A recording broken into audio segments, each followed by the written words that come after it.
இயேசுவில் பிரியமானவர்களே,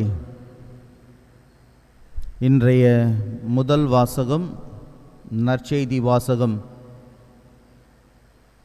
இறைவனோடு இருக்கின்ற தொடர்பை நமக்கு வெளிப்படுத்துகிறது. ஒரு வழிப்போக்கன் ஒரு பாதையோரமாக நடந்து செல்லும் பொழுது ஒரு ஷைனிங்கான ஒரு கல்லை பார்க்குறாரு. அது ரோட்டோரத்தில் இருக்கிறதுனால கொஞ்சம் அது வித்தியாசமாக இருக்கிறதுனால அதை கையில் எடுக்கிறாரு. அதை கையில் எடுத்துக்கிட்டு அதை பார்த்துக்கிட்டே போய் நிற்கிறாரு. அந்த வழியாக போன அந்த வைர வியாபாரி அது ஒரு விலை மதிப்பில்லாத கல்லுன்னு தெரிஞ்ச உடனே அந்த ஆளுக்கிட்ட போயிட்டு கேட்குறாரு, நான் ஒரு 500 ரூபாய் தரேன், இந்த கல்லை எனக்கு கொடுக்குறியான்னு. அவனுக்கு திடீர்னு ஒரு யோசனை, சும்மா வச்சுருக்கிற கல்லை இவர் சடனாக ஒரு 500 ரூபான்னு கேட்குறாரே, சரி நாம் கொஞ்சம் விலையை ஏற்றி பார்ப்போமே அப்படின்னு சொல்லிவிட்டு, நான் 500 ரூபாய்க்கெலாம் தரமாட்டேன், நீ 1000 ரூபாய் கொடுத்தீன்னா நான் தருவேன். அப்போ அந்த வைர வியாபாரி சொல்கிறாரு, இது என்ன சாதாரண கல் தானே, ஏன் சடனாக நீ விலையை உயர்த்துற, 500 ரூபாய் கொடு. அப்போ அவர் சொல்கிறாரு, அந்த வழிப்போக்கன், நான் சொன்ன ரேட்டு தான் அப்படின்னு சொல்லிட்டு அவர் கராராக இருந்துட்டார். அப்போ இன்னொரு ஆள் அந்த வழியாக பார்த்துட்டு அந்த கல்லை பார்த்துட்டு, நான் உனக்கு 1000 ரூபாய் தரேன்னு சொல்லிவிட்டு அந்த 1000 ரூபாய் கொடுத்து அந்த கல்லை வாங்கின்னு போயிட்டார். இப்போ அந்த வைர வியாபாரி இந்த வழிப்போக்கனை பார்த்து திட்டுறார், உனக்கு தெரியாதா இது எவ்வளோ பெரிய விலை மதிப்பில்லாத கல், இதை நீ போய் 1000 ரூபாய் கொடுத்துட்டியே, இதன் அருமை தெரியாமல் நீ விட்டுட்டியே அப்படின்னு கத்துறார். அப்போ அந்த வழிப்போக்கன் சொன்னார், எனக்கு அது வைரமா அல்லது அது விலை மதிப்பில்லாத கல்லா அதெல்லாம் எனக்கு தெரியாது, எனக்கு தெரிஞ்சதெல்லாம் அது ஒரு கல். ஆனால் உனக்கு தெரிஞ்சது இல்லையா அது வைரம்னு, விலை மதிப்பில்லாத கல்லுன்னு உனக்கு தெரிஞ்சிருந்து நீ ஏன் கோட்டை விட்ட, உனக்கு தெரிஞ்சிருந்த நீ அதை ஏன் நீ தவற விட்டுட்ட, அது நீ தானே வாங்கி வச்சிருக்கணும், உன்னிடமிருந்து ஏன் அது போயிடுச்சு, ஏனென்றால் நீ தவற விட்டு விட்டாய் என்று அவன் சொன்னான். இன்றைய முதல் வாசகம் அதுதான். ஆண்டவரோடு இருக்க வேண்டிய அந்த ஒரு நல்ல வாய்ப்பை ஆதாம் தவற விட்டு விட்டார். விலை மதிப்பில்லாத அந்த வாழ்க்கையை தனது கவனக்குறைவால் பாவத்தால் தவற விட்டு விட்டார். அவர் மட்டுமல்ல, நாமும் பல நேரங்களிலே ஆண்டவரோடு இருக்க வேண்டிய அந்த உன்னத வாழ்க்கையை தவற விட்டு கொண்டே இருக்கின்றோம். நம்முடைய பாவங்கள், நம்முடைய தீச்செயல்கள் அனைத்துமே நம்மை ஆண்டவரிடமிருந்து பிரித்து கொண்டே சென்று கொண்டிருக்கின்றன. ஆண்டவரோடு இருக்க வேண்டிய வாழ்க்கை விலை மதிப்பில்லாத வாழ்க்கை என்பதை உணர்ந்திருந்தும் அந்த வைர வியாபாரி போல நாமும் தவற விட்டு கொண்டே இருக்கின்றோம். ஆதாம் ஆண்டவரோடு இருக்க வேண்டிய உன்னதமான வாழ்க்கை எல்லாவற்றையும் தவற விட்டு விட்டான். ஏனென்றால் அந்த விலை மதிப்பில்லாத வாழ்க்கையை உணர்ந்து கொள்ளவில்லை. இந்த உணர்ந்து கொள்ளாத இருக்கிற அந்த சூழ்நிலையிலே பாவ நிலையிலே ஒரு மிக முக்கியமான ஒரு காரணம், நாம் தவறு செய்து விட்ட பிறகு அது நாம் தவறு செய்து விட்டோம் என்று வருந்தாது இருப்பது தான் மிகப்பெரிய பாவம். நாம் தவறிவிட்ட பிறகு அதை மனம் வருந்தும் பொழுது அது பாவம் அல்ல, அதிலிருந்து நாம் மீண்டு வர முடியும்.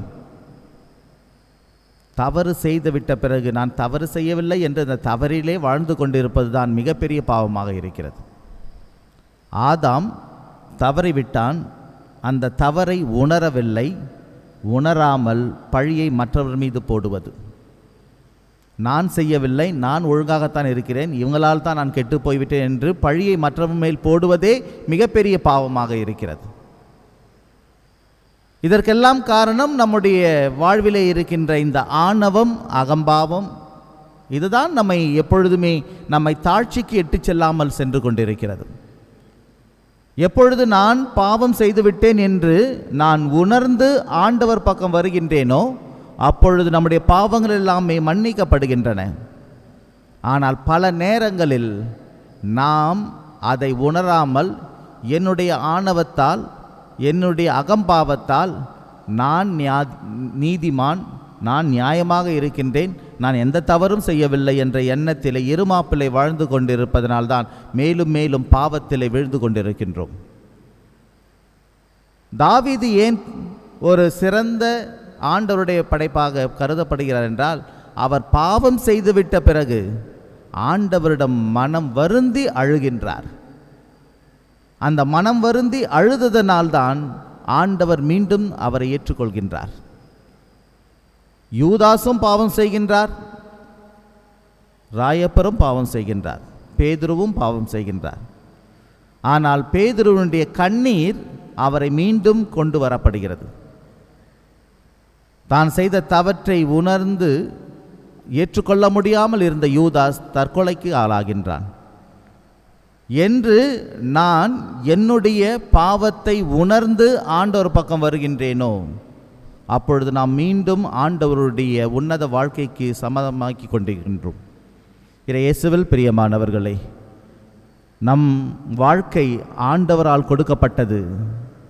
இந்த விலை மதிப்பில்லாத வாழ்க்கை, ஆண்டவரோடு ஒன்றித்து வாழ்கின்ற வாழ்க்கை, ஆண்டவருடைய பிள்ளைகளாக வாழப்புகின்ற வாழ்க்கை, இது நமக்கெல்லாமே ஆண்டவரால் கொடுக்கப்பட்ட கொடையாக இருக்கிறது. நாம் அனைவருமே ஆண்டவருடைய பிள்ளைகளாக ஆண்டவர் நம்மை தேர்ந்தெடுத்திருக்கின்றார்.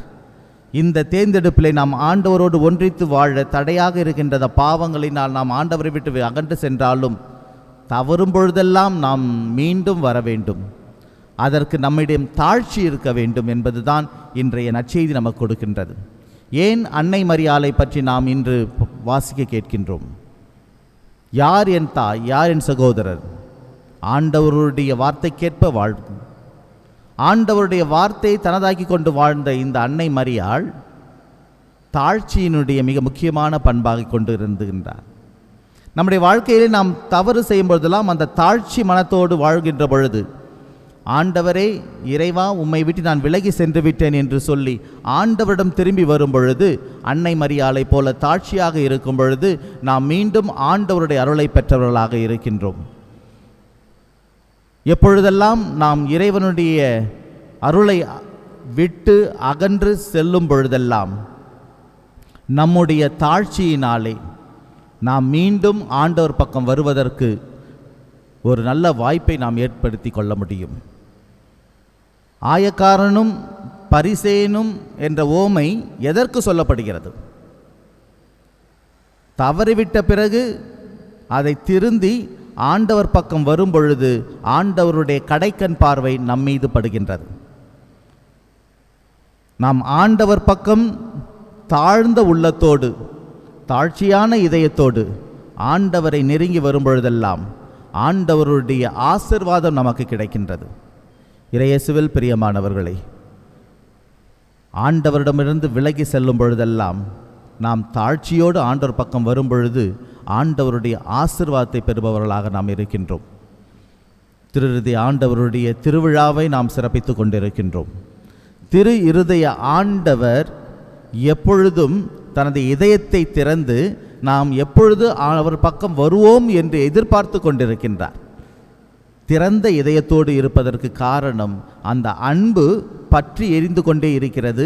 நாம் அவரை விட்டு விலகி சென்றாலும் திரும்பி வந்தோம் வருவோம் என்ற ஒரு ஆவலோடு காத்து கொண்டிருப்பது தான் அவருடைய அன்பின் மிக சிறப்பு. நாம் தவறிய பொழுதெல்லாம் இவர்கள் போய்விடுவார்கள் என்ற எண்ணத்தில் இருந்தாலும் திரும்பி வருவார்கள் என்ற ஒரு ஆதங்கத்தோடு ஆண்டவர் தனது இதயத்தை திருப்பி வைத்து கொண்டிருக்கின்றார். ஏனென்றால் அதுதான் அன்பின் அடையாளமாக இருக்கிறது. நாம் தவறும் பொழுதெல்லாம் நாம் திரும்பி வருவோம் என்ற இதயத்தோடு காத்திருக்கின்ற இறைவனுடைய அன்பை நாம் பற்றி கொண்டு, அவருடைய இதயத்தை பற்றி கொண்டு, அவருடைய அன்பிலே நாம் சரணடைய நம்முடைய தாழ்ச்சியான உள்ளத்தோடு அவரை இறுக பற்றி கொள்வோம். இறை ஆசிரை பெறுவோம். இறை அருளோடு வாழ்வோம். ஆமீன்.